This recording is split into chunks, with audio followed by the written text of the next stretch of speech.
Somebodies, and I'm not going to go into a long introduction because I'm just very excited to have such a huge crowd. I was nervous yesterday because yesterday was like the biggest crowd I've ever screened in front of, and now you guys have went and doubled it.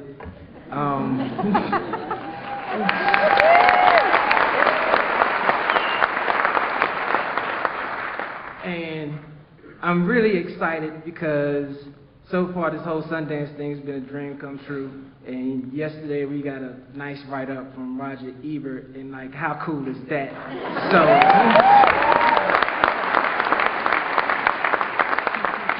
and IndieWire. So, with that being said, it's Saturday morning, it's Sundance. We've worked hard to get here. Please don't knock me off my cloud right now. Can you have a heart, all right?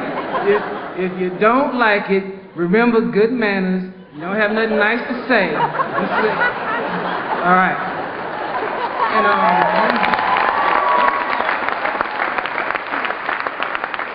And last but not least, I don't mean to be. I'm just a very honest person. I don't even have like a PR handler yet, and probably if anybody's here, they're like, and I will not take you on because I just kind of speak from the heart and I say what I want to say. And I hope this isn't inappropriate, but we have all, Nate, Pam, Kona, producers, our cast, a lot of them are here. We've all worked very hard to get here. And now we have what they call sales agents. Those two big dudes right there, we're going to sell this thing if it hurts somebody. So please give them some work to do because my work is done, all right? Thank you. I hope you guys enjoy it. Appreciate it.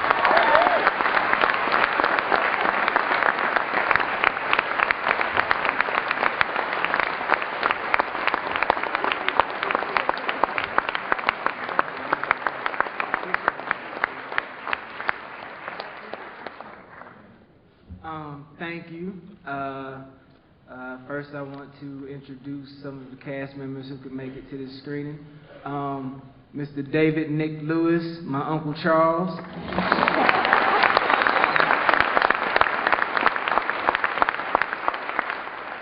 Miss Sophie Cone, please excuse me. Chris.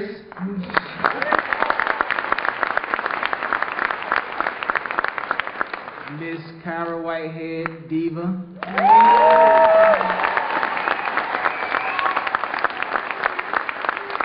And Mr. Eric Register, our Deacon.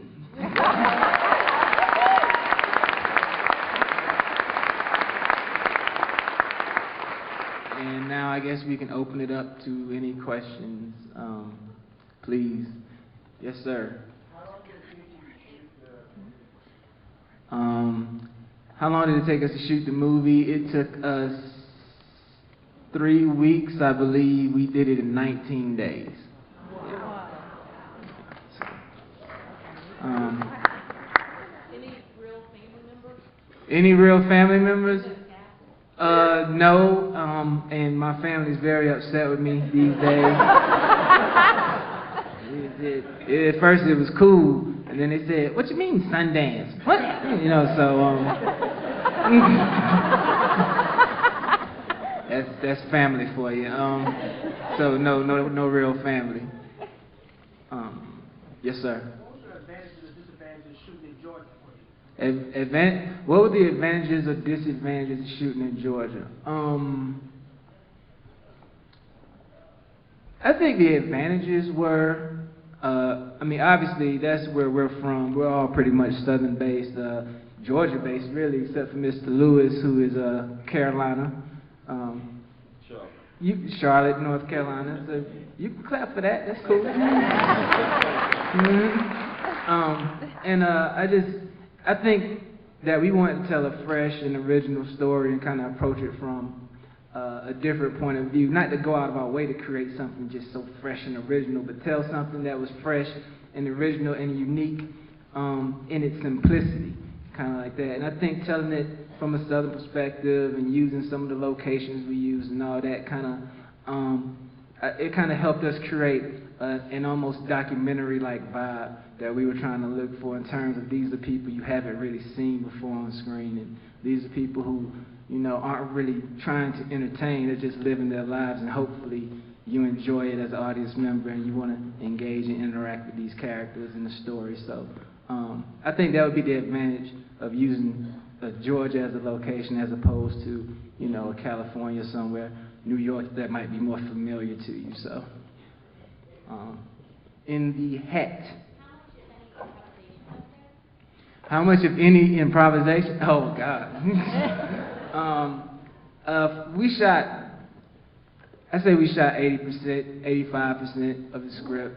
No, we shot like 90% of the script, to tell the truth, but these guys are so talented that they might just take a phrase and, you know, one of the things as a director, I think 70% of directing is just in casting, and so you try to put people in the right position so they can get a chance to just bring that character to life. So a lot of people in the film, Uncle Charles, Aunt Agnes, Uncle Skeeter, Reverend Hill, Hammer in prison, these guys, Marlowe, Nard Holston, who plays Marlowe, these guys are all professional comedians. And then you have your Carol Whiteheads and your Chris Burns, and all these people are just naturally very funny people. And you kind of just let them have their freedom and let them ad-lib as it comes. You know, just have fun with it, because, I mean, if I don't like it, I'm going to cut it out in the editing room. So it doesn't matter. Now, I don't know if I'm going to be able to hear you, but burgundy sweater in the back. The guitarist, his name is John the Guitar Man. He is a real street performer in Athens. From day one, I used to go to him and I say, whenever I'm trying to do a movie, whenever I get this done, you got to be in it, you got to be in it, you got to be in it, you got to be in it. We finally got the movie together, and we couldn't find the dude because he really is a street performer. There is no, you know what I'm saying? It's like, so you just have to kind of hang out and hope you bump into him. But he's the best street. I wish we could have brought him, because until you've heard his rendition of Nelly's It's Getting Hot in Here, you have heard nothing. He's a bad dude. So, yeah, that's a real, he's the real deal. I like him. I got a lot of love for him. Yes, sir. Do I have a favorite scene? Yeah, I mean, I got my cast behind me. You know what I